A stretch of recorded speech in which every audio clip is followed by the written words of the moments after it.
పెళ్లి తర్వాత 4 గోడల మధ్య ఒక శుభముహూర్తాన జరగాల్సిన కార్యక్రమాన్ని పెళ్లికి ముందే విచ్చలవిడిగా హోటల్స్ రూమ్ లోనో ఫ్రెండ్స్ రూమ్ లోనో జరిగించుకోవడం, ఆ ఫోటోలు వీడియోలు బయటకు వస్తాయని తెలిసి ఆత్మహత్య చేసుకోవడానికి ప్రయత్నం చేయడం, జిహాదీగాడి చేతుల్లో మోసపోవడం షరా మామూలుగా మారిపోయింది. ఉత్తరప్రదేశ్ రాజధాని లక్నోలో ప్రతిష్టాత్మక కింగ్ జార్జ్ మెడికల్ యూనివర్సిటీలో పాథాలజీ విభాగంలో జూనియర్ రెసిడెంట్ గా పనిచేస్తున్న ఒక హిందూ మహిళా డాక్టర్ తన తోటి సహోద్యోగి డాక్టర్ రమీజుద్దీన్ పై తీవ్ర ఆరోపణలు చేసింది. జూలై 2025లో వీడు పరిచయం అయితే ఈ 7 నెలల్లోనే స్నేహం ముదిరి ప్రేమ అయింది.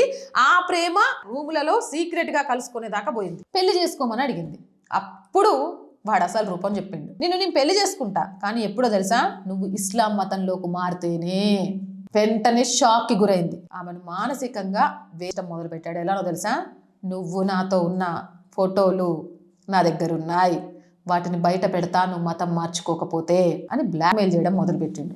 ఇంకో ట్విస్ట్ చెప్పనా ఈ రమీజ్ గాడు గురించి. ఈ రమీజ్ గాడు ఇంతకు ముందే పెళ్లి చేసుకున్నాడు. తన మొదటి భార్యను కూడా సేమ్ మతం మార్చుకోవాలని బలవంతం చేసిండు. ఆమె అతని నుంచి దూరం ఉంటుంది. ఆ విషయం బయటికి రావడంతో ఇంకా షాక్. అంటే వీడు చదివింది వైట్ కాలర్ జిహాదీ చేయడానికి.